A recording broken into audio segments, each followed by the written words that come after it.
and they're heard tonight on satellite radio.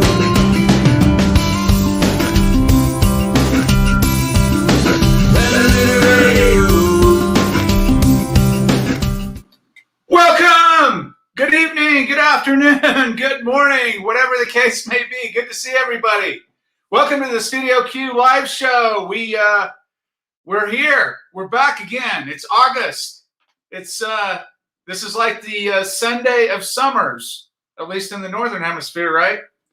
But we have a beautiful day on the mountain here in the Rocky Mountains. We got a balmy 23 degrees as a high today. For you Fahrenheit lovers, that's 74 degrees Fahrenheit.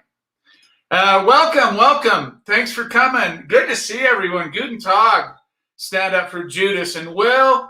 Good morning. Getting hot and muggy out in Erie, PA. I bet it is. The East Coast is.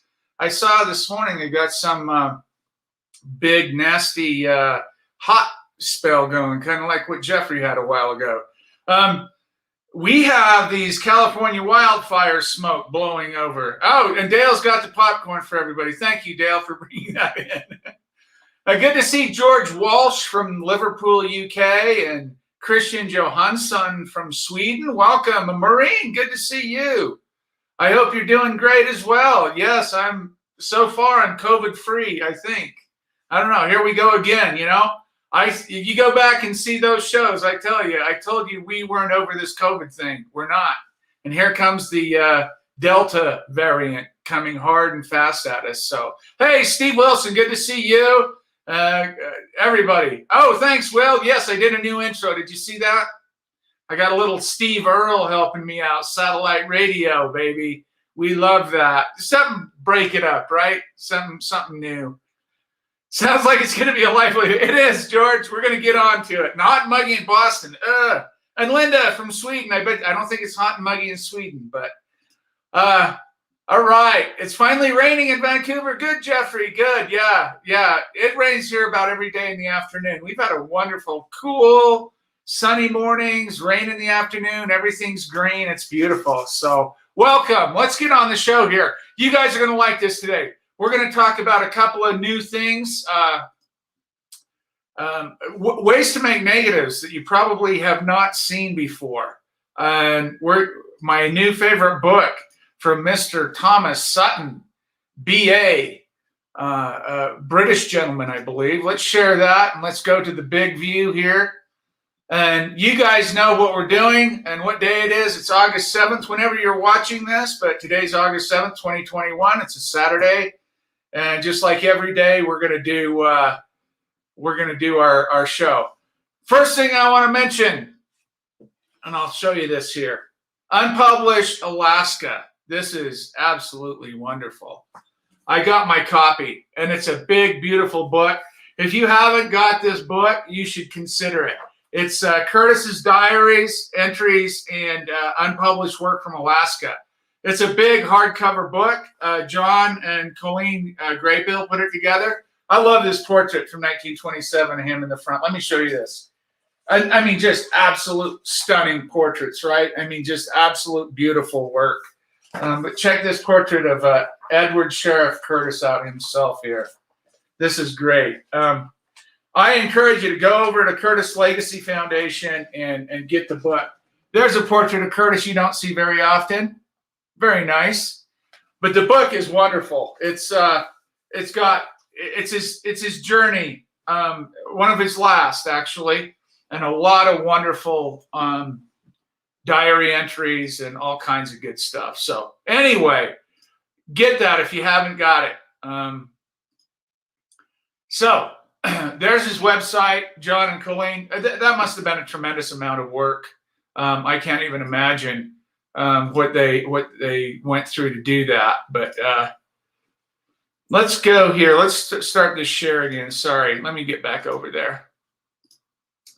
Wonderful stuff. If you like Curtis, you'll love the book. So that's how we're going to start out. Let me back up one here. So we're going to do, this is a book called The Collodion Process Wet Dry by Thomas Sutton. He's out, this comes out of London in 1862, quite an early book.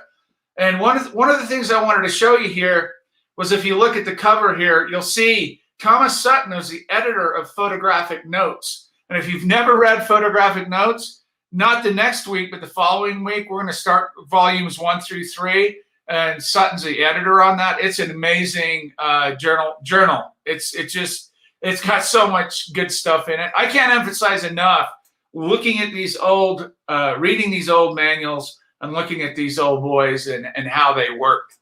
But here we go. Let's talk about this. In Sutton's book, The Collodion Process Wet and Dry, downloaded off Google Books. It's wonderful.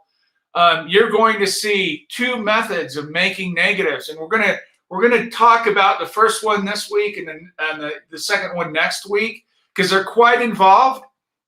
And to distinguish the difference in them, you need to understand a few things about these guys' approach and what they were thinking, how they were thinking, what they were thinking, all that good stuff. So 2 ways of making negatives. Have you ever heard that? You will now. The first one is the iodized only in the pyro, and the second one is bromo iodized in iron. And what's the difference? Well, chemically, they're very different, but what's the use, and what does Sutton say about them? Let's talk about this for a second. This is the first one. This is the iodized only and the pyro developer. So he says there's 2 ways of taking collodion negatives by the wet process. In this book, he also lays out the dry process, and he's got a rapid dry process in here. And we're also I'm going to blow your mind with albumin printing in this book. He has a very different approach. Silver baths, how you tone, how you albuminize, very, very unique approach. So we're going to cover all that, but in the future shows. But let's start with this iodizing method of making negatives. So he says negatives by the wet process, which both yield good results. One method is with the collodion containing an iodide only. This is the one we're talking about. Excited in a pure neutral nitrate of silver bath, meaning that the pH of the silver is set almost pH 7, right? I mean, that's neutral. And developed with pyrogallic acid, as we said. The other method is with collodion containing a bromide as well as an iodide. We call it bromo-iodized collodion. Excited in an acid nitrate bath, pH 4 or so, pH 3, 4, more like 4, and developed with protosulfate of iron or ferrous sulfate. After which a negative has to be intensified. He says it right there, has to be intensified. We call it redevelopment, but that's okay, with a mixture of pyrogallic acid and silver nitrate. The former method, this method we're talking about today, is better adapted for taking negatives in a glass room or dull light, or for taking interiors. In other words, a glass room would be portraits, right? Your studio. And the latter method is for taking views in full sunshine where the lights and shades are strongly contrasted. Many operators have, however, employed the latter method for portraits and others for former for views. So he's saying they're really interchangeable, but he says in optimal conditions, the iodizer is best. And it makes sense, right? We get our speed out of the iodizer, that kind of stuff, contrast. And so low light or dull light, glass, the glass room, so to speak. But the particulars of the 2 processes will be better understood as we proceed with the description of the manipulation. Both are equally sensitive, which is interesting to say that. He's talking about how these print, how the negatives print. The former is the simpler of the 2 and yields the finest prints. That is a bold statement. That is a very bold statement to make. Yields the finest prints. The learner should therefore, he also calls learners tyros, right? Beginners, tyros. The tyro should therefore begin with that and not attempt the other until he has mastered it. So this is where he's saying, if you're coming into this, this is where you start. So let's look at the iodized collodion, method 1. We'll call this method 1. Next week, we'll look at method 2 and how he approaches that. Good iodized collodion may be made according to any of the following formula, which differ only in the composition of the iodizing solution. Again, keep in mind, we're talking about separating the iodizer from the plain USP collodion. Remember that. This is just like how I lay it out in my book. A lot of these, this is where I got all my material from, are these old books. So the first is the cadmium iodizer. So this is pure alcohol, 9.5 milliliters, and 0.9 grams of cadmium iodide. That's the cadmium iodizer. And then he's got a second one here he calls the alkaline iodizer, and we'll get into that on the next page. But that's alcohol, 29.5 mils, and 0.9 of potassium or sodium iodide. And then he goes on to say, 1 part of the measure of either of the above iodizers is to be added to 3 parts by measure of plain collodion. Now, I'm going to go into this, but I have this little blurb up there. What's missing here? Dale knows what's missing here because I already talked to Dale about this, and I'm sure he's figured this out. Maybe not, though. But what's missing? Any ideas on what? I'll get back to that. The iodizer should be filtered through blotting paper. We use coffee filters and makeup pad removers, that kind of thing. The iodizer should be filtered through blotting papers and plain collodion, carefully decanted from the stock bottle. We've talked about that, letting your mixed collodion settle and decanting off the top so you don't get, especially in negative making, it's important. Collodion iodized with cadmium remains as colorless as water, or at the most takes on an extremely pale yellow tint. But the collodion iodized with the alkaline iodizers assumes in a few minutes a lemon yellow color, which gradually deepens in the course of weeks or months, and if kept for a year or two, becomes eventually orange or red. A year or two. KI. So he's talking about a stoppered full bottle in a dark, cool place. Keep that in mind. There's context to all of this. Although he doesn't go into it, there is context here. Collodion iodized with cadmium is therefore the most stable. It is also the most sensitive. And we've talked about all of this before, how the chemistry works. Because the free iodine in the other collodion, which gives it the yellow color, liberates nitric acid in the bath and interferes with the sensitivity of the iodized film. We talked about what's released in that double decomposition process. And nitric acid is one of them that will act as a restrainer and cool the plate off and also reduce sensitivity. That's why if you over-acidified your bath, you will get very silver-colored positive plates, and they will be a lot slower in ISO or speed. And this interferes with sensitivity to iodized film, though not necessarily with a bromo-iodized film. And that's, he's talking about nitric acid released from the collodion, not adding nitric acid to your bath. On the other hand, iodide of cadmium or cadmium iodide has a tendency to gelatinize collodion and make it lie in lumps or unevenly on the plate. I love these descriptions. You know, lumps on your plate. It's not really lumps. You'll get, you know, curtains or ridges and things like that on your. It's thick. It's thick. Cadmium is a metal. It's thick, right? Lie in lumps. While the alkaline iodides have the opposite tendency. In other words, to render the collodion more fluid. A mixture of the two collodions is therefore best for large plates. So when he's saying you're making large plates, you want to add 1 part, alkaline and 1 part iodizer, and then mix equally the 6 parts of your plain USB collodion. Anybody have the what's missing here yet? Let's see if we have any comments here. Nobody's got in there yet. Okay. What's missing here is ether. Where's the added ether? Where is it? Where is the added ether? Hey, Quinn, can I jump in here? Yeah, go for it. Yeah, I sent Pablo a private message here to give him the answer so he could have his glory. Oh, okay. Pablo, what's the answer, brother? Come on, hermano. Por favor. What's the answer?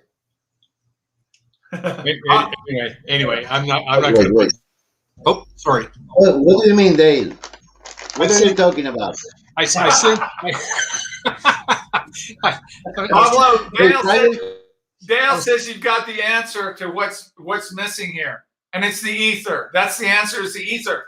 So what is it? Why is he not? When we see iodizer mixed, iodizer is the salt and the solvents. The solvents are the ether and the alcohol. All he has here is the alcohol. We'll go on to this. I'll give you the answer, even if Dale, do you know what the answer is? Did you find it in the book? No, I didn't find it, but okay. I think logical deduction would bring it back to the fact that he's making his collodion from scratch. Exactly. And therefore the ether is a part of mixing the gun cotton to develop the ether. Exactly. We're going to gun cotton with ether to make the collodion. Sorry. Yeah, gun cotton and ether and alcohol make the collodion. He is adding more alcohol to his iodizer, but not additional ether. Isn't that interesting how he's approaching this? And we'll look at it here just a second. So he goes on to say he wants to mix the two if you're doing large plates, so you don't get curtains and ridges and all that stuff. Collodion iodized with the alkaline iodizer becomes less sensitive by keeping. In other words, it oxidizes that Ki, potassium iodide, and we even use ammonium iodide, which will oxidize even faster, degrade even faster, and turn the orange, red, blah, blah, all those on down, highly iodized. It is better, therefore, not to prepare much of such collodion in advance. So he's even warning you to be careful how much of even this stuff you do. So now let's talk about this. I'm going back. We were on page 36. I'm going back to page 18, where Dale just talked about he's making, just like all these old boys used to, he's making his own collodion. So he's got pyroxaline, when perfectly dry, is made into collodion by adding it to, so he's nitrated cotton, and he's adding it to absolute alcohol in the proportion of 12 grains to the ounce, and then adding equal quantity of ether.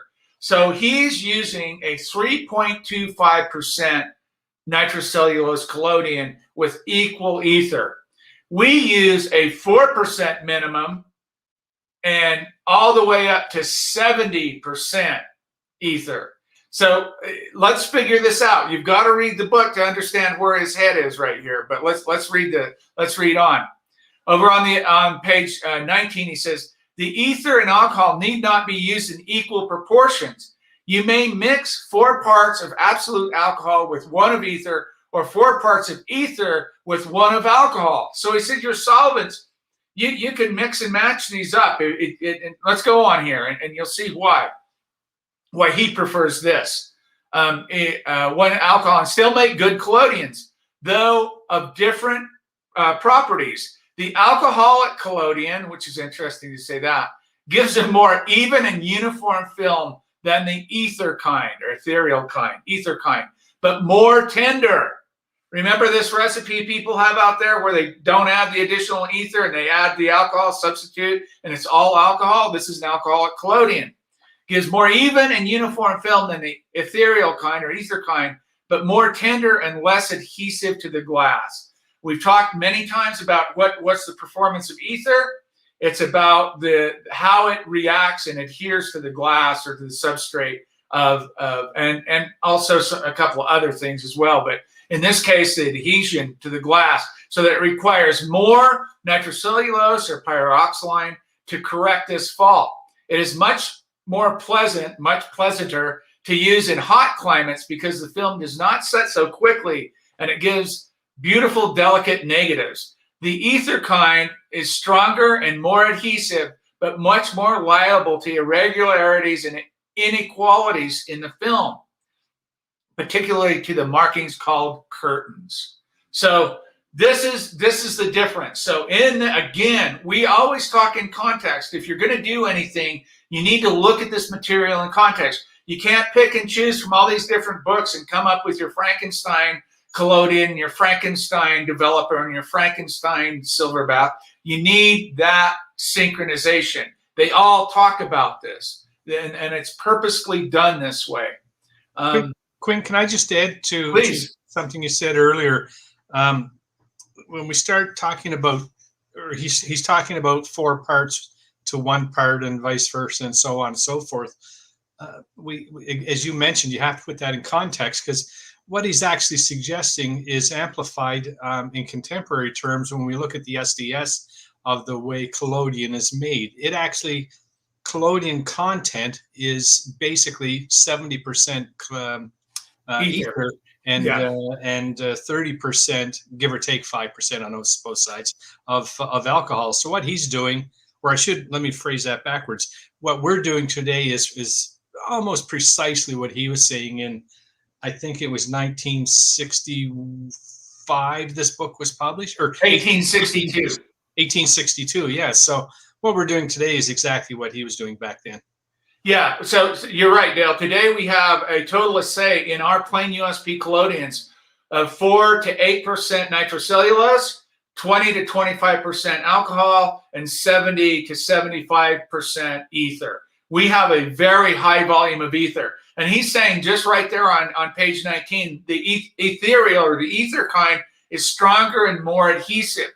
One of the reasons this is beneficial, most people make positives. They don't dig down into the weeds like we're talking negatives here. They don't dig down into the weeds making negatives and get the most brilliant or vigorous negative that you can. And he's describing this what we call a binder, this collodion, this type of collodion to make negatives with. And he's just giving you the alcoholic solution and the ether solution and the pluses and minuses of both.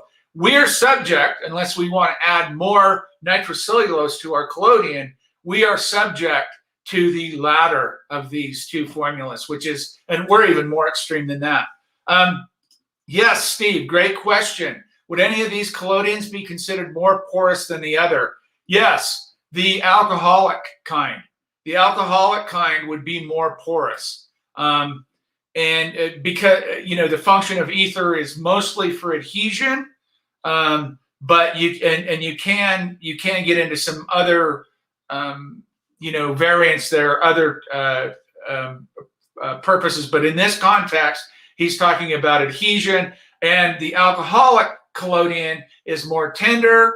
And he even says here, he says the alcoholic collodion gives a more even and uniform film than the ethereal kind, but more tender and less adhesive to the glass. So it requires more pyroxylene or nitrocellulose to correct this fault. It is much more pleasant or much pleasanter to use in hot climates, and that's because of the water and the alcohol, right? Because the film does not set so quickly, and it gives beautiful, delicate negatives. So that's an indicator, and that it softens it up, right? It softens the collodion up, so it is. That would be more porous. And we know what curtains are, right? We've talked about that in the past of a fault. So very interesting. He's not adding any additional ether. He's adding a little more nitrocellulose, maybe to compensate for the alcoholic collodion. But let's go on back to page 35 here. And he's talking about cadmium collodion, back to method 1 of making negatives. Cadmium collodion retains its original sensitivity for a long time, but it's not fit to use alone with pure neutral silver nitrate bath because it fogs the plate all over, meaning that you don't have that initial degrading, right? If you get with ammonium nitrate or ammonium nitrate or potassium nitrate, that you get with only the cadmium nitrate is the most stable, and it doesn't break down and starts that tonal range, that beautiful, like we like to see in positives, that beautiful tonal range we're after. So he's talking about it'll fog with a neutral bath. So you need to acidify your bath a little bit. Then he goes on to talk about the 5% water and the alcohol.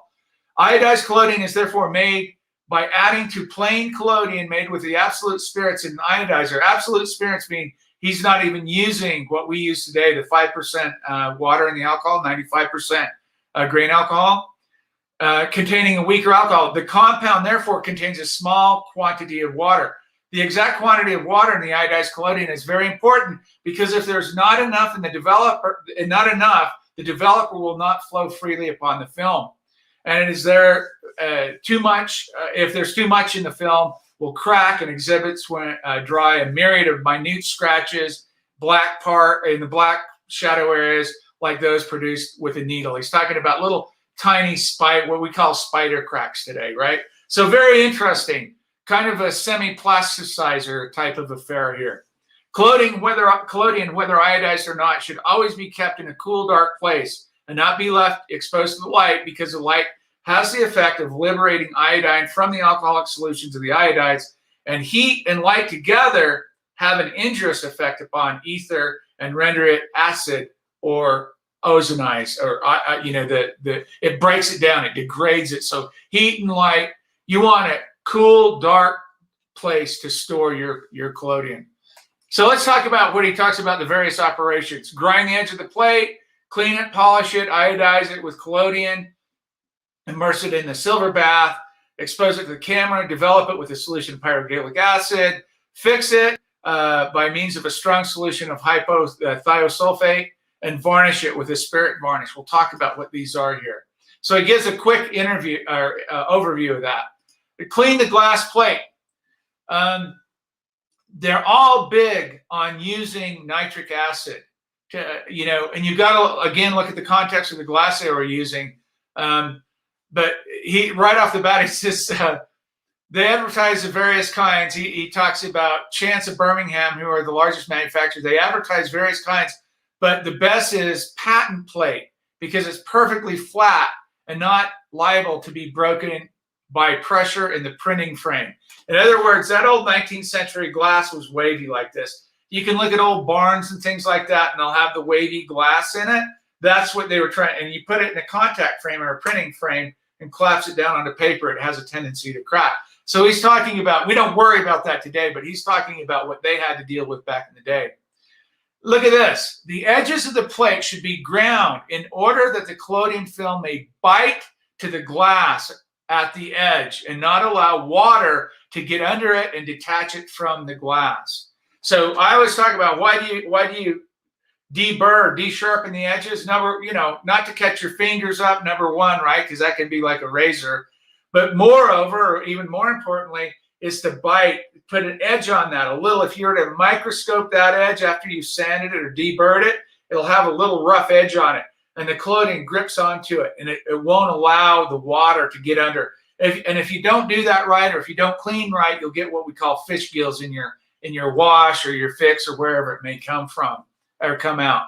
You may either grind the edges by rubbing the edge of a plate against another one. You can use the glass pieces. I tell people all the time, when you cut your glass, save your scraps, and you can deburr your edges with another piece of glass. It works great.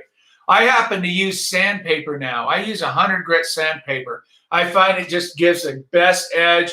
It almost, you can almost feel the collodion gripping onto that as you pour your plates. Grindstone of file, pieces of whetstone, having a notch in it, etc. So interesting that he does mention that edge to bite the collodion to keep the water and the other fix and whatever else you put in coming up under the collodion and giving you that fish gill.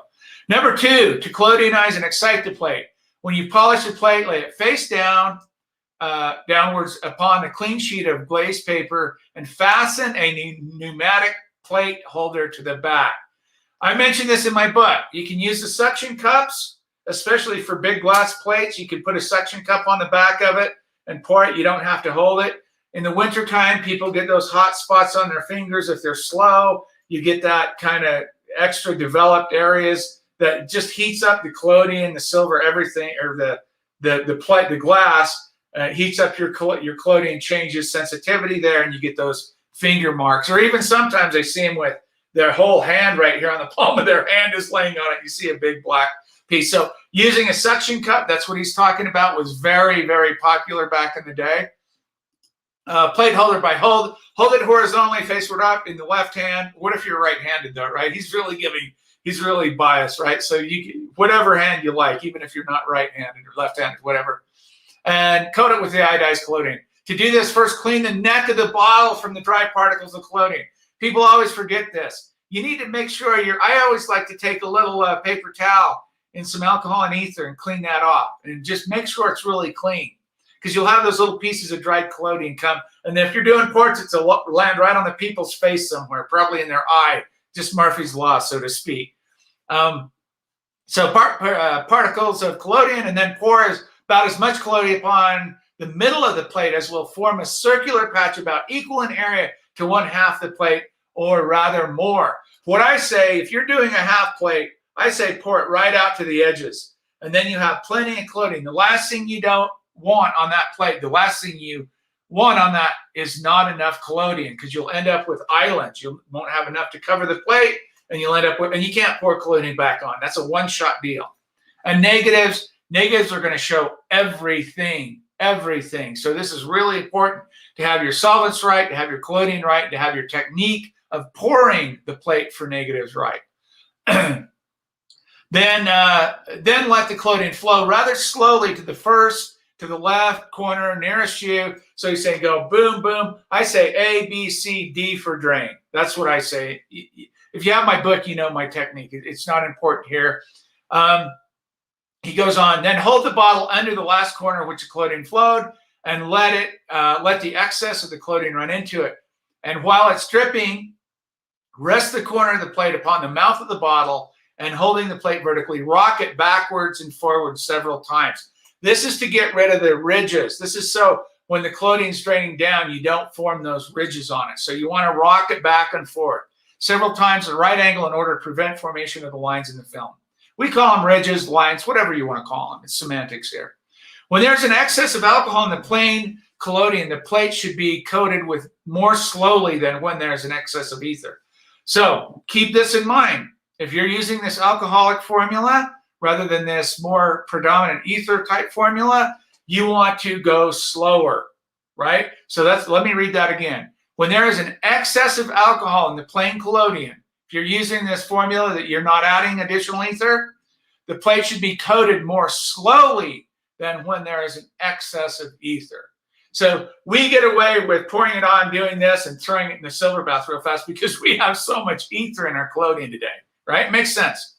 Excess of alcohol gives more uniform and even film, as he said before, but is not quite so adhesive to the glass. There again, he's reiterating that. He's reiterating these solvents in your collodion make a big difference of how the physics are going to work with all this. If the film is allowed too much time to drain and set, or we call it skinning over, it becomes hard and insensitive. But if sufficient time is not allowed, its homogeneous texture is destroyed in the silver nitrate bath, and streaks or rents are formed. I think what he's talking about here, he's talking about these marks. In other words, what he said there, it's a little difficult to translate. What he said there, if you pour your plate and you wait too long, if you're sitting there having a conversation and it's draining, it stopped draining, you're holding your plate or you have it tilted up and you wait too long, it's going to start drying out. This is where we get the dries from the edges, especially the top here where it's less collodion has flowed. If you go too fast and it's still wet, you're going to do two things. You're going to get these marks and streaks on your plate, and you're also going to add a lot of solvent to your silver nitrate bath, which is another problem in and of itself. So if the film should be gelatinous and not flow freely upon the plate, if it's thick or form too thick of a ridge among the edge of the plate, more ether should be added to the collodion. Did you get that? If it's too gelatinous or form too thick of an edge, what we call a drip edge on the bottom of the glass, more ether should be added to the collodion. And they always say QS, quantity sufficient. So let's go to the silver nitrate bath. So he's made his collodion, he's made his iodizer, he's done all this. You flowed your plate, you kind of understand what's going on there for the negative. And the nitrate bath, this is made by dissolving 30 grains of pure recrystallized nitrate of silver to 1 ounce of water, distilled water. So he's using a 5.7 bath, 57 grams per 1 liter. We're getting way, way down there. 30 grains, we're getting way on the lower end of the spectrum, which you'll see is a huge contrast to Estabrook or some of the other books we've looked at, right? So again, this is all in context. This is all uniform stuff. When the crystals have been dissolved, put the solution in an upright glass bath, sold for the purpose, and then coat a glass plate with the iodized collodion and leave it in all night in the bath. You could really do it for a few hours, but the type of collodion he's using, you might want to leave it in all night. You can leave it in all night. He's sensitizing or exciting the bath here, filling it up with iodides. In order that the yellow coating of the iodized silver upon the plate be all dissolved out by the bath. That's what he's doing there. So there's your 57 grams, 5.7% solution in 1 liter of distilled water, or what he calls a 30-grain bath. Place afterwards or immersing it with safety. Nothing more need ever be done to the bath except strengthening it by keeping it up to the same level by adding from time to time a little fresh 40-grain solution, which is 8.8% or 88 grams per liter of silver nitrate in a liter of distilled water. Quinn, What I do? Can I ask a question here? Sure, please. Yeah. Far ahead of the point. You're saying he's using roughly 5.5% silver bath. Yeah.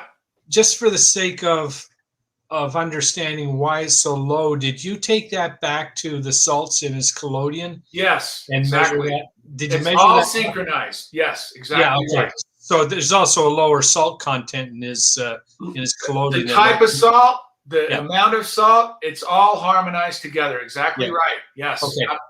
Good point. That's very important. And again, going back to this harmonization or synchronization, the collodion, the salts in the collodion, the solvents in the collodion, the silver bath, the strength, the pH, and then we'll get to the developer. All of these have to work in harmony. Whatever method you're using, man, today I see I'm going to start a little thing. We'll go over to Facebook or social media in the future, and we'll look through some of my posts, some of the things on my social media, and like people are all over the place. I mean, they're adding from Tom, Dick, and Harry, and Sally, and Mary, and they're getting all crazy with mixing all this stuff up. It doesn't work, folks. And especially if you move into negatives, you're going to have tremendous failures. You're just not going to produce good negatives, which in turn will not produce good prints, and that's what we're after. So very good point there. Yes, all synchronized. So just on that note, Quinn. Yes, please, Jeffrey. So I guess when making any of these, it's just best to stick with one formula, in the sense either stick with Estabrooks or Sutton and not kind of mix up the two. Yeah. Don't pick and choose, because you're going to have a massive failure having Estabrooks salts in a 5.7 silver bath solution.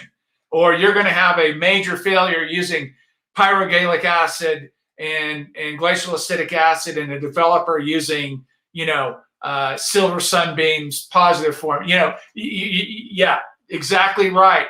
Pick your poison and stick with it.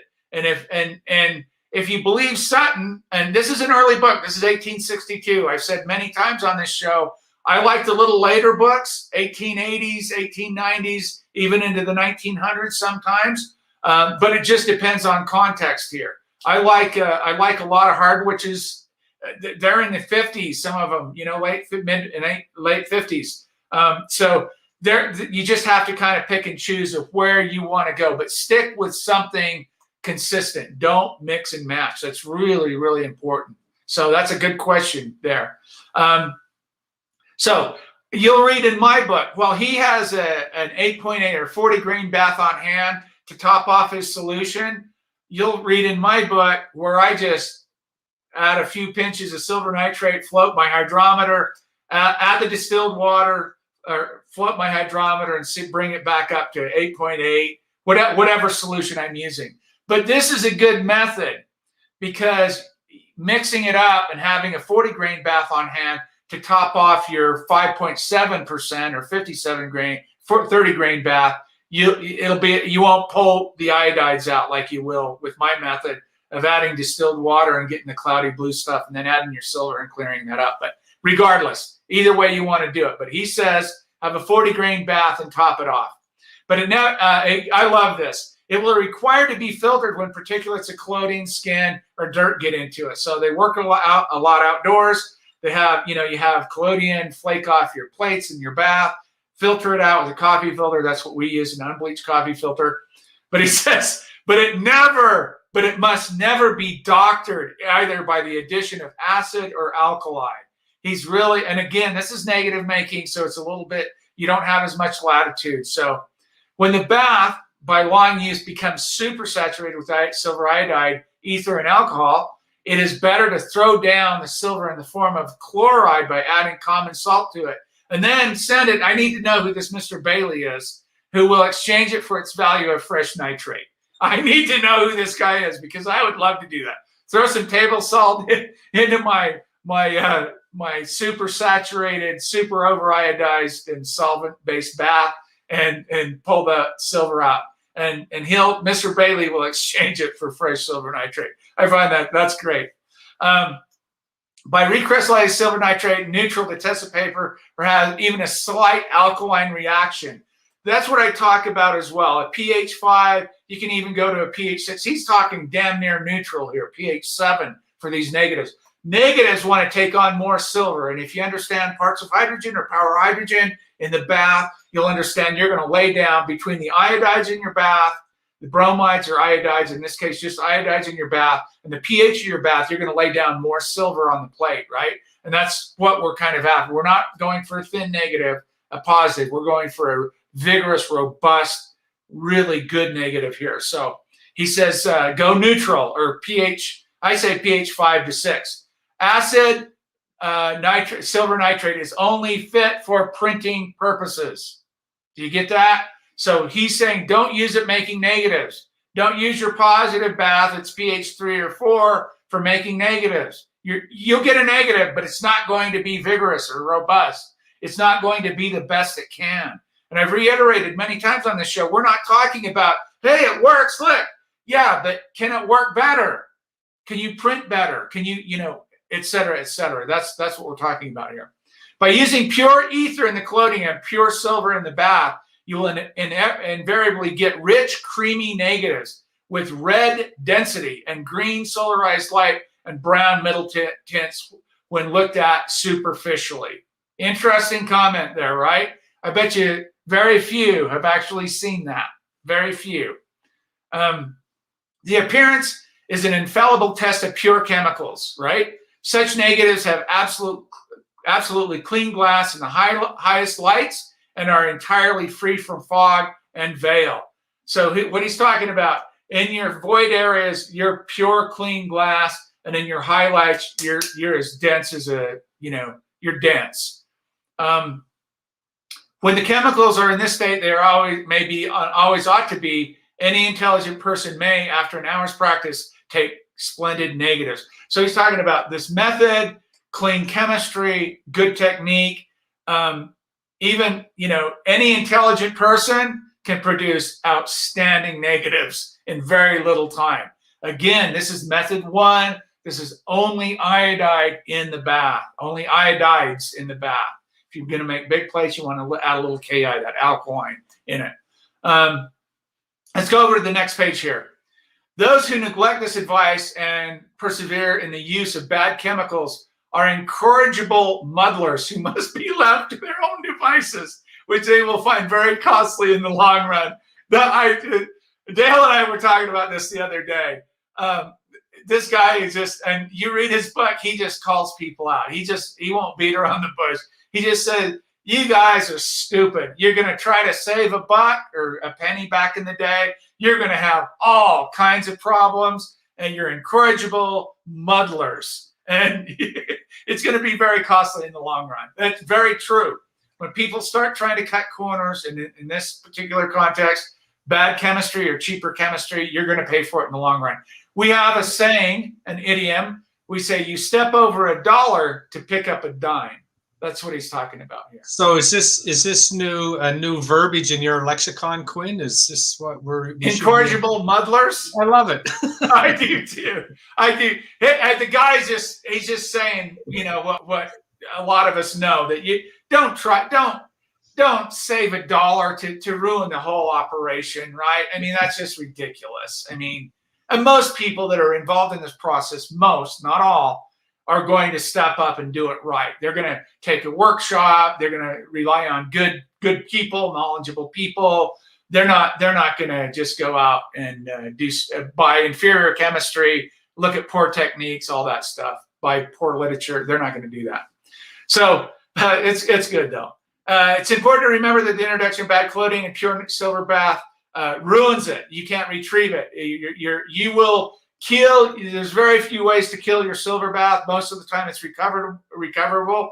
He says if you use bad collodion, dirty chemistry, and you put that plate in your silver bath, that silver's done. You're over. And that's very rare, but it, back in the day, obviously it happened.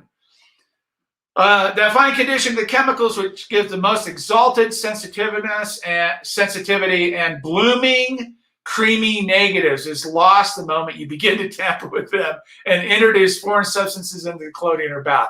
Not unlike today. You know, I get emails that say, hey, Quinn, can I substitute this for that and this product and that? This is $10 cheaper. I get them all the time. It's interesting. I usually say, no, I wouldn't do that. And like, you know, one poor step and you can screw up the whole thing.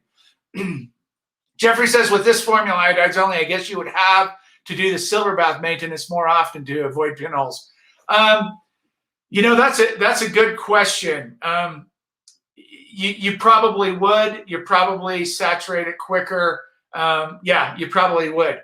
But the saving grace there is, Jeffrey, the quantity of iodides. When you over iodide your collodion, you're going to end up with pinholes a lot faster than using the proper amount of iodide. So it is a balance, but it is a very weak silver bath that way for sure. I love the blooming creamy negatives, and it's lost once you introduce these foreign substances. Nearly all the troubles with photographers have had to have proceeded with their ignorance of the composition of the materials they use, and from their encouragement and secrecy of quackery. In other words, he says, if you don't know how your chemistry works in this process and your crazy ideas to use, I don't know, CuSO3 or something like that in a developer, that quackery is just going to lead on to other problems. So I just love how he just comes out with this and tells you straightforward, just stick with the tried and true. So he's basically the previous page down here. He's talking about, but all this time we left the plate in a silver bath resting on the dipper. Let us now examine it and see what changes have taken place in its appearance. The film, which was before transparent colorless, has now become yellow and is covered with greasy lines. We call those rivulets, right? We call them rivulets, where it's kind of like on a wine glass. That's those solvents interfering with the water, which you must wash off by raising and lowering the plate several times in and out of the bath. I've told people this before. When you don't have time to maintain your silver bath and let it aerate and you're full of solvents and your plates aren't coming out right, and you need to work that around. If you have solvents, striations and streaks, work every minute in your bath or every 45 seconds, pick that up on the dipper and move it around. That's what he's talking about here. Then let it drain off for half a minute in the bath, wipe it back off the blotting paper, put it in the dark slide, taking care never to let it become inverted so that the silver nitrate, which is drained to the bottom, flows back again over the surface of the film. We talked about this, right? There's that capillary effect that can crawl back up and create streaks, and that will be at the top of your plate, and all this stuff will rain down on your portrait or your landscape, whatever you're doing. The time of leaving the plate in the bath is a point of some importance, because if it's left either too short or too long a time, you get gray veiled negatives. This is very interesting. And insensitive films. Check this out. The change which takes place in the film on immersing it in the silver bath is this. The cadmium iodide in the film and the silver nitrate in the bath undergo double decomposition. Talked about it many times here, right? Talked about it many times. But just to reiterate, for those that haven't seen this, that is double replacement or double decomposition. Your cadmium or your bromides and your iodides and your silver nitrate converting over to silver iodide, silver bromides, and the two byproducts are cadmium nitrate and ammonium nitrate in this case. So he goes on to say the iodine going to the silver and forming yellow iodide, silver iodide in the film, and the oxygen, nitric acid, and the cadmium forming soluble nitrate, cadmium nitrate part of which goes to the bath, just like you just saw in that example, but the greater part to the collodion film. Isn't that interesting? So silver iodide is precipitated from this aqueous solution of the above salts as a yellow, opaque substance. But when formed in the film of collodion, it combines with the nitrocellulose and forms a yellow, homogeneous, transparent layer upon the glass. Should any opacity occur in the film, that is a proof that the collodion contains too much iodide. Let me translate that. If you pull your plate out and it's completely, you can't see through it, it's completely opaque, you're eating up, number one, you're eating up your silver bath, and you've got way too much iodide in your collodion. And those opaque parts are less sensitive than the rest. We talked about this before, and a couple of other authors we've looked at, right? They keep reiterating that. People love these, oh, these thick, creamy plates, I can't even see through them. They must be awesome. Nope. If they're opaque, they're less sensitive. And that's the last thing you want making negatives. That's the very last thing you want. The light only acts upon the surface of the opaque part and does not penetrate the mass. That's the problem right there. There is consequently less silver reduced. So you get a less, you don't get the proper negative. You're not going to make a proper negative here. If you remove it before this happens, the film will contain some undecomposed cadmium iodide, and this will produce gray negatives and insensitive film. Very interesting. So you don't let the full entire double decomposition process take place. You're going to have some leftover CDI, and you're going to get gray insensitive film. Last thing you want. If, on the other hand, you leave it too long, the bath will begin to dissolve the silver iodide, producing a double salt called iodonitrate. And this, again, will give a gray negative and insensitive film.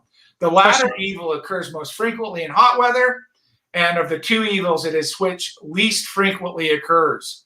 As the nitrate bath gets old and fully charged with silver iodide, the plates may with safety be left in longer. And so it takes a little longer to sensitize. It must also be left longer in the bath in cold weather. We know that, right? In the summertime, you might be 2 minutes. In the wintertime, you might be 4 minutes. From 3 to 5 minutes are a good average time. Yes. Question for you, Quinn. Please. Just to go back to that, his plate being opaque as it comes out of the silver. Any thought as to why he would not mention or overlook the preface to that opaqueness being pinholes? Well, you're not. You're talking about too much iodide in the collodion, not over iodized in the bath. So the opaqueness comes from double decomposing tons of AGI onto the plate that you don't need, and it renders it less sensitive, right? Because it's only sensitive on the surface, not into the mass. And we talked about how you want your image on the collodion and in the collodion, right? And that has to do with solvents again. Your pinholes come from a super saturated silver bath of iodides. And you like Jeffrey mentioned or was inquiring, you probably will get pinholes quicker with this weaker bath. But again, it's balanced out in the weight of the iodides that he's talking about, CDI that he's using. Understood. Excuse me, I'm reading the book as we go along here. Okay. I overlooked the salient point here. Yeah. AGI formed in a film of collodion, not yes. Yeah. Okay. Exactly. Sorry about the confusion. No worries. No worries. It is, just to clarify, it is over. People say, and I've gotten emails like this before too. Well, you call for 4 grams of iodides. I'm going to put 6 grams in and get more sensitivity or get more of this or more of that. Yeah, and you're going to eat away your silver bath real quick, right? You're gonna lay down more silver than you need, and you're gonna lose sensitivity. And you're just, and we're all talking about negatives here, right? You may get away with some things positive wise, but negatives, you're not going to get away with this stuff.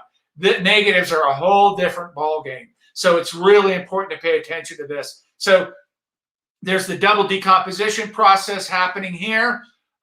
Too much iodide, the weight of your iodides in your collodion too much, losing sensitivity, and then not allowing the full process of double decomposition to happen. And you're actually going to retain some of the CDI in your film, and it's going to give you a gray insensitive negative, the last things you want in this process, making negatives. So make sure your timing's right. Let's talk about developer here. So again, method 1, this is the pyro developer. The development, put the plate film upwards upon the plate holder. So he's just talking about the technique of how he's going to develop it. and pour over it as quickly and evenly as much as it will hold without running over the edges. Good luck, right? I teach people to pour it over, cover the plate, and then try to catch as much off the plate as you can. We talked about that silver nitrate being in there, and it's good. But if you can do this, if you try this and you pour just enough to get a meniscus on the plate, dollars to donuts, you're going to have sweeps on it because it's really difficult to do this. So anyway, here's the recipe. Distilled water, 29.5 mils, pyrogallic acid, 0.9 grams, and glacial acetic acid, 1.23 mils. What is one scruple? One SC. One scruple is 1.23 milliliters of glacial acetic acid. So I just broke it down for you here. That's a 3.4% pyro solution and 4.85% acid. Just to give you, I like to talk in percentages just to give you some correlation to what you're doing. And you might think, oh my God, we're talking positive developers or even other negative developers. You'll see this difference here. Keep the solution flowing backwards and forwards on the plate up to all the edges and corners, right? So he's talking about keep it in people. I see people pour developer on and then just hold freeze like they're a statue. No, keep that moving. Keep the motion on it, right? Keep that going. Just like traditional silver film, basically. The middle is sure to take care of itself, of course, and in a few seconds, the sky and strongly lighted parts of the picture will appear. Afterwards, the middle tints, and finally, the details and the deep shadows. So he's just telling you, giving you a general idea, but he talks about up to 5 minutes in developer, right? So keep these things in mind. Let's go over to the other page. We'll move along here. There is no fear in pushing the development too far of producing stains or fogging other parts of the picture. Again, this is why I give you the layout on the chemistry on the left side here. You may keep the developer a quarter of an hour upon the plate without producing these evils. That's 15 minutes. 15 minutes. It sounds like a calotype. But on the other hand, you must be careful of not allowing the blacks to acquire too great intensity, or the print from the negative will look very snowy and inartistic, meaning it'll look like it'll have a graphic relief, right? If you go too long and your highlights are just like thick, boom, and you got this paper and you got the shot, no details in the midtones. Your highlights are so dense and your shadows are just there, right? So he that's what he's talking about. There's a balance there, and none of them go into great detail. But let's talk about fix. He uses 200 grams of hypothiosulfate, 200%. When we talk about a very strong, he talks about hypothiosulfate or hyposulfate of lime. And when we talk about his albumin printing process, you're going to find this very interesting. He also talks about his patent pending albumin toning process. But in this case, he's fixing it with very, very strong hypothiosulfate, dissolves the lights and will become clear glass. Wash the film with an abundance of water from a jug or your tap if you have a tap. In doing this, we'll be careful to pour over the water upon the center of the plate and not so it can get under the edges of the film. So yeah, I always tell people in the darkroom, if you have a faucet, don't put the plate up and let it hit the top edge of the plate. You're just begging for that to peel off. Put it in the center, a gentle stream in the center. It'll take care of itself, right? Just wash it. Or better yet, put it in a pan, a tray, and wash it out. If you have the opportunity, dry it at once before a fire.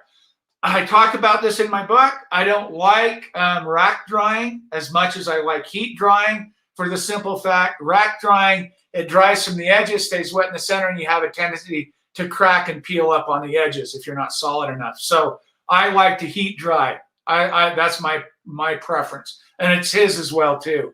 If you use the same solution of hyposulfite a second time, there's a danger of the negative becoming spotted with yellow spots or covered with large yellow patches in the course of time. And if you do not thoroughly wash the hypo out of the film, the negative is very liable to become covered with cracks after it has been varnished, if kept alternatively in a damp and dry place. So there's fixing. Let's really quickly talk about varnishing here. Somebody posted on the Facebook page the other day about what about heating and varnish and stuff. Check this out. Quinn, can I jump in for a sec? Yes, please. I want to go back to his developer here. I'm not seeing iron anywhere in his process. Nope. Method 2. We'll talk about that next week. Oh, This okay. is method 1. Only iodized collodion. No bromides in the collodion. Very weak silver bath, and only pyro in the developer. Very important context, though. No iron. No iron in this process. Interesting. Okay, thank you. Yeah, that's what's unique about. That's why I thought some people would find this very interesting. I did. I found it very interesting. But yeah, only acid and even you can use glacial acetic acid. It's a little different than citric acid like we use today. So anyway, varnishing the negative. Somebody posted the other day on my Facebook Wet Collodion page about heating up the plate. This is really important. And again, we're going to go back to these needle scratches or these what I call spider cracks. The film must be varnished in order to protect it from being scratched in the operation of printing. Obviously, right? People say, should I varnish my negatives? God, yes, varnish your negatives or you're only going to get one print out of it, if that. So if you don't varnish your negatives or you want this Joel Peter Whitkin look, don't varnish them and print them. I've done that before. It's kind of interesting, actually. But if you want to print and have good, clean prints, absolutely varnish them. Spirit varnish applied with the aid of heat is by far the best. None of the varnishes applied cold afford a safe protection against scratching. Let me say that again. None of the varnishes applied cold afford safe protection against scratching. My theory has always been there's a curing process, a hardening process in heating and your varnish. And then I don't care if you use shellac or gum, sunrise, I don't care what you use, other than modern varnishes, which he doesn't know about or talk about. Obviously, they weren't around. First, warm the film by holding it before a fire. Or you can use a spirit lamp if you want. Then pour upon the varnish the same way as the collodion, but without rocking the plate. This is what I talk about when I teach workshops in my book, all that. You don't rock the varnish. And immediately hold the plate before the fire until the alcohol is evaporated and the varnish becomes thoroughly hard. Let me just quickly translate how I wrote in my book what this means. You pour the varnish on, move it edge to edge, let that meniscus sit on there, let it soak into the material, into the collodion, into the binder, into the film, and the silver. Cover the silver. Drain it off, and once it stopped draining, hold it up, tamper it off, edge it off, get all the excess varnish off, hold it up, keeping it tilted over a spirit lamp, and start immediately heating that up. Here's what that does. We use 95% ethanol in our varnishes. There's 5% water in there. That water needs to get out as soon as you can get it out. And this is also, he's talking about these needle scratches. Not using heat will produce needle scratches. And we'll go on to this. Evaporated the varnish becomes thoroughly hard. And I would have continued this on a second page, but this is where we end. If the varnish is applied to a cold plate and allowed to get dry without heat, it produces the appearance of ground glass. We've talked about this matte finish, right? That's the water and the resin, whatever you're using, interacting and producing this matte finish. And a good substitute for a broken ground glass, it may be made in this way. So he's saying, hey, you want a new ground glass? Here's your method. Go for it, which is interesting. If the varnish is made with too strong alcohol, it dissolves the collodion film and the negative is destroyed. We know that as well, too. So if you're using older collodion, old red collodion, a very 96% alcohol, and you go to varnish, you get that melting image. That's what he's talking about there. So that's quickly what I have here. We're going to stop there. Next week, we'll answer any questions from this week, but we'll go on to method 2 of making negatives, which is very interesting. And we're going to continue in Sutton's book for a little while because, God, he's got some good information, good tidbits of stuff in there. So if you have technical questions, holler at me. Hey, Paul Smith. Good to see you, brother. Man, the wildfire smoke is getting to my throat. and gabbering too much too. So yeah, making negatives for use in bright light are the second method in Sutton's book, The Collodion Process Wet and Dry. Next week, we'll go over that. And this is where Dale will get his fix for iron sulfate and all those things, the regular kind of stuff. I wanted to talk quickly about pictorialism. Oh, here we go. Sorry. Let's stand up for Judas. I saw someone using silver black, an acid-based oxidizer for producing patina on silverware to intensify negatives. Yeah, sure. No, I've never tried that. Stand up for Judas. I've never done that, but surely pyro is basically that. It's more of a stain than an intensifier. Silver, bromide and sulfite bleach, and then a silver bath would be more building up the silver. We're more staining the silver with pyro. And you know what oxygen, you know what sulfides in the air and pure metallic silver produces is silver sulfide, which is black, tarnishes your grandma's silverware and all that stuff. But interesting, sure, why wouldn't it? Yeah, absolutely. Any plans to make a comparison plate of these various mixes? Yes, Chopper, I've got a massive notebook full of experiments to do, especially for the negatives and some of these ancillary tricks that we've gone over. I plan to show you all of those. I'm going to do all of them. In fact, I'm going to employ Sutton's method, method 1 here, on making some of my first negatives for my project. I'm only interested really in negatives at this point. I'm not really interested in positives. So I want to get the best premium negatives that I can for my project. So yes, I will. Good question. Yes, that's called a drip line. Linda says, my problem is that I get a line of varnish at the bottom of my plate. What am I doing wrong? Linda, that's called a drip line or a drip edge. Your plate isn't warm enough. When you have your plate warm, the shellac or gum, whatever you're using, will be more fluid and will have a tendency to drain off or wick off on a paper towel. So if you're getting a big drip line and you're tilting the plate back, it'll create a big ridge on your plate. Heat your plate up a little more. That will get rid of that drip edge. That's a good question, though. Very common, very common. Pablo, it'd be interesting to see a side-by-side comparison between the two methods. I will do that, brother. I will make, I'll make method 1 and method 2 and show you in the exact same lighting, probably out of the studio. I'll show you, I'll do a portrait or a still life or something, and then I'll take it out and I'll do landscapes and show you the difference between these negatives. This will change the game in negative making. It will. People haven't been making negatives. Those, the very few that do, haven't been exacting enough on synchronizing these processes and using the methods of these old boys. This is what they did. And wait until you see his albuming printing process. It'll blow your mind. I can point out 3 things immediately contemporary users do completely wrong, including myself. Well, not complete. Maybe we shouldn't say wrong. Maybe we should say different. Absolutely, Linda. That was a good question. So before we close out, and I know we're a few minutes past, I want to just give you a quick overview of this. This is from Eileen Rafferty's talk at B&H Photo in 2013. No more books. No more books.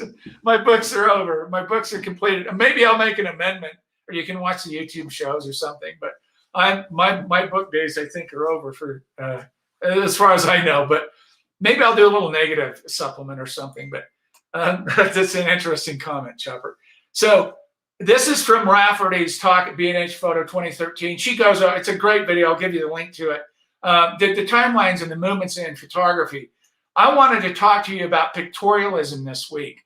And the reason I wanted to address it is because I love it. I love pictorialism. I love oil printing. I'm going to do oil prints of my work on glass. They're going to be color. They're going to kind of transcend the medium, so to speak. They're going to be really, it's going to be really interesting, I hope. Yes, Linda, these are all the chemicals you talked about today. Not only are they for glass plates, this is for specifically making negatives. This will not produce a positive image. These are all glass negatives specifically. So yeah, keep that in mind. And if you work here in this variant in negative making and you want to do Sutton's process, only stick with Sutton. You want to do Estabrook's process, only use Estabrook. If you want to do Waldeck's, only use Waldeck's. We've talked about ferrotype and how to make it, the Hardwich book and all those. Stick with those specific formulas like we talked about. But yeah, good question. So I wanted to talk to you about pictorialism. And I just want to briefly show you a couple of ideas. These are just a couple of clips from our talk. And you might get something out of this. If you don't have a strong background in the history of photography, I happen to have all my education is in photography. My undergraduate degree, my graduate degree is all photography based. All my personal, for 30 years it's all been experiential and educational. So I've been fascinated without question about the history of photography and how that plays. And if you look at this timeline, before we jump to that timeline, I just want to play a quick excerpt from her video talking about the problem with photography, and you'll understand why that's in quotes. Suffering from an identity crisis. Is it art or science? Is it truth or fiction? And then the proto-pictorialism. One thing that I will say that I'm a little bit bummed out about watching the video's an hour and a half. We're not watching an hour and a half. We're just watching a few minutes. One thing I'm bummed out about is she doesn't mention Frederick Scott Archer, and she doesn't mention Julia Margaret Cameron in the proto-pictorialism. She doesn't call it proto-pictorialism. I call it that.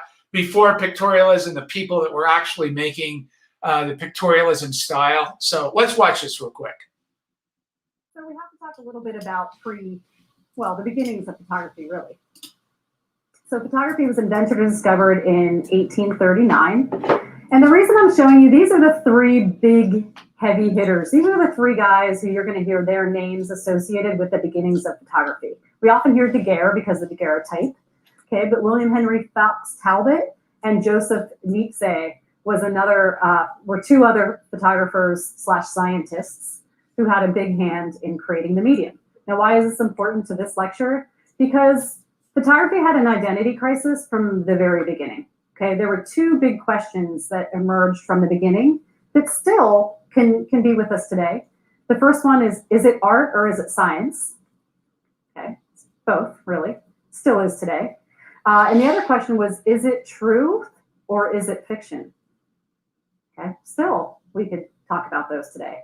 And the reason I'm pointing out these quotes by these gentlemen is because I blame these guys, the inventors of photography, for some of this identity crisis, for some of this doubt. And from the beginning, there was a doubt that something so scientifically based in chemicals and scientific experiments and physics and chemistry could be a self-expression and an artistic form. And look at the way these guys talked about the medium from the beginning. Impressed by nature's hand. The daguerreotype is not an instrument which serves to draw nature, but a chemical and physical process which gives her the power to reproduce herself. Spontaneous reproduction by the action of light. Who's being left out in these quotes? The photographer. Yeah, mechanical process. So I think that these guys unknowingly laid a foundation of this perception that photography could not be art or self-expression. So the first organized art movement in photography was Pictorialism. So let's just take a look at what was happening right before Pictorialism. Again, we had these dilemmas and debates happening. So because there was this doubt that photography could be art or artistic, there were quite a few early photographers who were pushing to elevate the medium to be accepted as art. I'm going to just breeze through these. Gustave Le Gray was actually the first HDR photographer, okay? This is two negatives sandwiched together. We're talking glass plates at this point. So he took an exposure for the sky, he took an exposure for the water, and he printed them together. And at the time, it was called combination printing, okay? Smart guy. Oscar Wielander was another early photographer, and he said, okay, I'm gonna take topics from literature and the Bible. I'm going to set up a scene. So this is completely set up with models and props. And he also stitched 37 negatives together to make a huge panorama, okay? So his attitude was the difficulty it took me to make this, the topic, the subject matter, and my process all makes it be art, Okay, if you won't accept a straight photograph as art, let me see what I can do. We also had Henry Peach Robinson, who, as you can see, began to work with mixed media. So he was going to fill this in later, but this is initial sketch of a photograph with pencil drawing. Okay. He also worked with combination printing. So he was famous for many scenes. Oh, I do have it here. This is a famous photograph. Very popular. If you know anything about photographic lighting, this picture might make your head start to go, huh? Okay, especially this is the days before pro photo lighting, right? Or any sort of lighting at all when it came to photography. Look at how the light's falling on the women and this woman and backlit window. It's impossible in natural light. Okay, so he photographed each. He photographed this, then the man at the window, and stitched them together. Felix Nadar. There's our man. Who's also known to be one of the innovators of photography early on. Photographed a lot of famous people, but also did a lot of character studies and, again, sort of setting up of scenes. He was quite an eccentric, and he went down to the sewers of Paris and photographed, and he argued that subject matter was irrelevant. I can make beautiful photographs of the sewers of Paris. He also then went up into a balloon and took aerial photographs of Paris. And so, yeah, he was quite an innovator. This was the tagline for this: Nadar elevating photography to art in his hot air balloon. And then we had not many women at this point photographing, but it was mostly women of the wealthy European men who were able to get their hands on the equipment and be taught by their husbands. Should have put Margaret Cameron in there, sister. But look at the posing and the usage of light that's happening in these scenes. And then we had Lady Filmer, who, this is complete mixed media. She's using colored pencils, cutout photographs. God, 1864, incredible. So these are people early on who were saying, hey, this isn't just objective reality, okay? Okay, so that sets you up. Now let's just move on to this. So we have to talk a little bit about the beginnings of photography, really. So let's go on. So how did the pictorialist movement start? Let's play this one. This is a couple minutes as well, too. So the reason I had to set that stage is because all of that then sets the stage for the very first photographic movement called Pictorialism. Okay? So it's a reaction to the point and shoot approach to photography. You hit the button, we do the rest. And that was true. They literally sent you the camera with the film in it. You shot, you sent the entire camera back to Kodak. They processed the film and then put the film right back in it and send it back to you. Okay?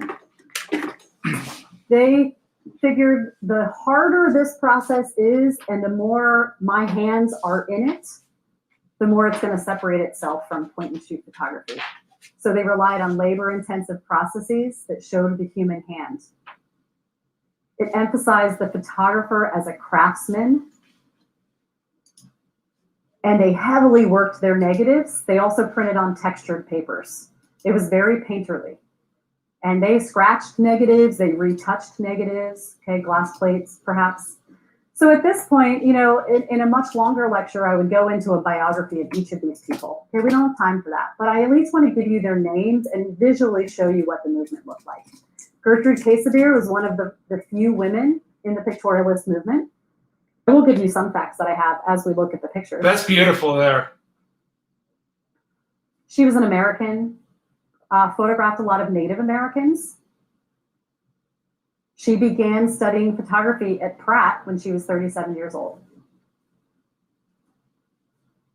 And she was one of the founding members of the photo successionists, which we're going to talk about next.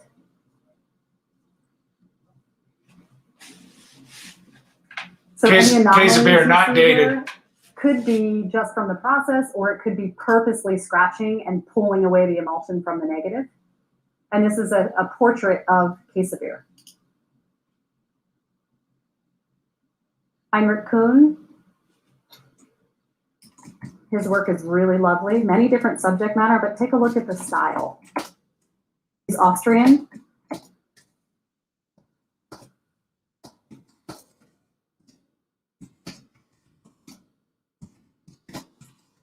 He was one of the first people that we saw doing this unique perspective from above. something that we get used to seeing all the time now, but was very rare for that time. And then he started to dabble in the first color process, which was called autochrome. It was actually invented by the Lumiere brothers. And it was the first color film, but it was not stable, so it faded. So that went away, and the Kodachrome came after the autochrome. Had a really limited color palette, but really beautiful. This is all autochrome. So notice how painterly these images look. Okay, so photographers at this point were going, I don't know, let's mimic painting. They accept painting as art, but not photography. Let's do that. I'd like to bring in portraits of the people so we can just get an idea. He looks like Geraldo Rivera. Clarence White. That's beautiful too. Is an American. He was completely self-taught, no formal education. Not that there were no schools in photography at this point. He started one. He became one of the first photography educators at Columbia University. And he also founded the very first photography school called the Clarence H. White School of Modern Photography. Yep.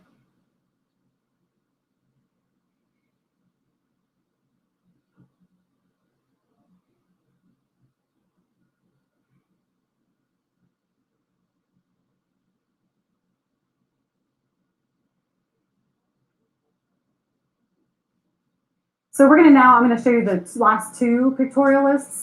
The most important and well-known, probably some that you've heard of, Edward Sutton. This is probably his most famous photograph. Sutton was, I just wrote an article for my magazine. I said if there's three names, sort of unknown names that you might want to study in the history of photography, Sutton would be one of them. Paul Strand would be another that we're going to look at. Meaning he did so much. He started as a trained painter and drawer. He was the editor for Camera Work magazine, which we're going to talk about, the first photographic publication. He founded the photo succession movement with Stieglitz. He opened the first photographic gallery called Gallery 291 here in New York. He made the very first fashion photograph. He was the highest paid and first fashion photographer for many different magazines. He headed up military aerial photography in World War I. He was in charge of naval photography in World War II. He won an Academy Award for a documentary film. Unbelievable. And he became the second head of the photography department at MoMA. The guy's a legend in quite a CV there. He began as a pictorialist. The other person who's quite the legend is Alfred Stieglitz. We refer to him as the grandfather of art photography. He and Sutton were really good buddies and work together. And I am going to look in some of these movements, we're going to look at what was happening in painting and compare the movements and how they were influencing each other. Because definitely what was happening in the art world was influencing photography, and what was happening in photography was influencing the rest of the art world. My favorite history book is A Cultural History of Photography, because what was happening in the world affected photography as it does now. And what was happening in photography affects our society and how we see the world. Stieglitz is considered the grandfather of art photography because he was in America. He was the first to really stand up and say, to help form a collective of people and say, listen, our job is to make people believe that photography can be art. He and Sutton were both behind. He was a lover of Georgia O'Keeffe, so he has many, many, many photographs of Georgia O'Keeffe. He and Sutton were the ones behind the very first gallery, the very first publication, the very first American Camera Club. He was a huge advocate of pushing photography as an art medium, and he was the first person to show photography next to famous painters. Well, they weren't famous yet, but next to Impressionist paintings in his gallery. So he was showing photography next to people like Monet and Matisse eventually. And here's a picture of Stieglitz. So I want to talk just a little bit about Stieglitz and a project he did called Equivalence. Okay, it was basically a series of photographs that he did with this huge camera with huge bellows. Okay, and it was pictures of clouds. Now, why is this series important because it's probably one of the first photographic series that was based on the idea of metaphor or symbolism. Okay, so there was a famous interview with Stieglitz where the interviewer says to him, now everybody's going to turn off their phones, where the interviewer says to him, are these pictures of clouds?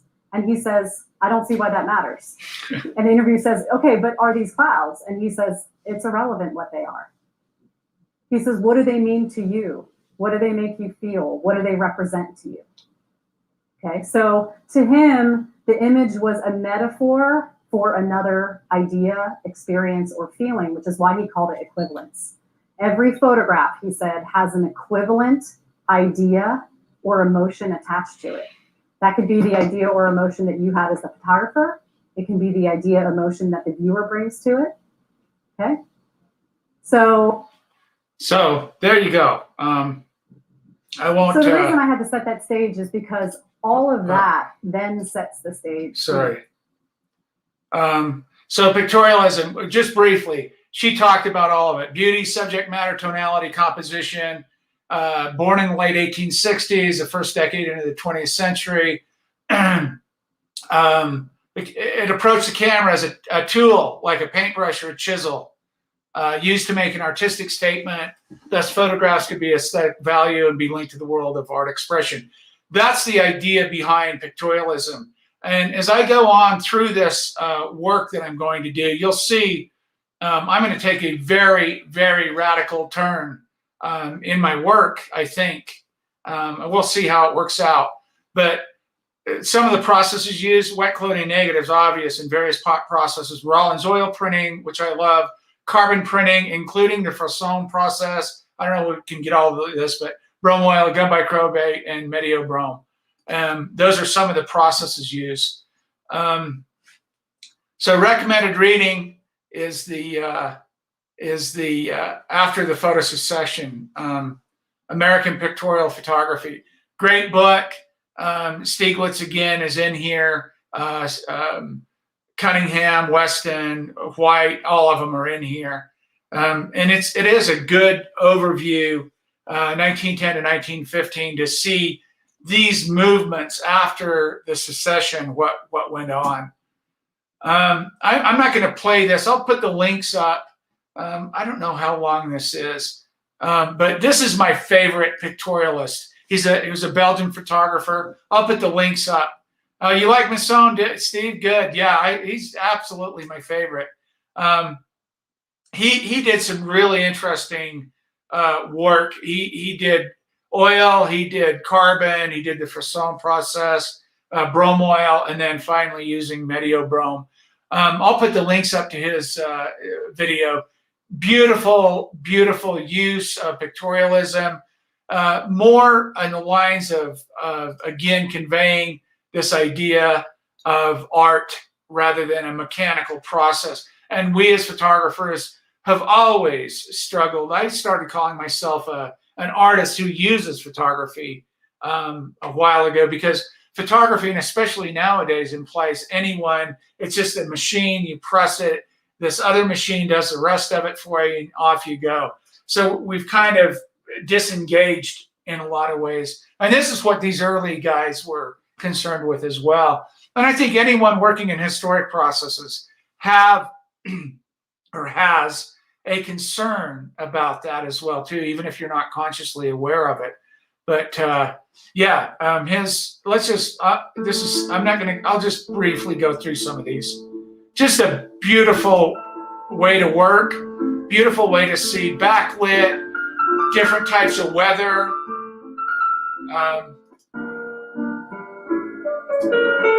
Just wonderful stuff. Just beautiful, beautiful, beautiful.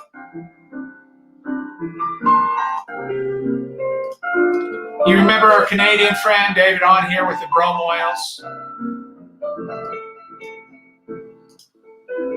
I'll put the links up to both of these so you can do this justice and see all of his work.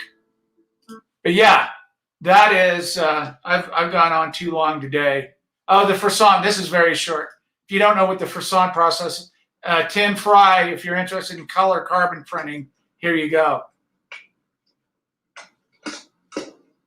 This is 1 minute long.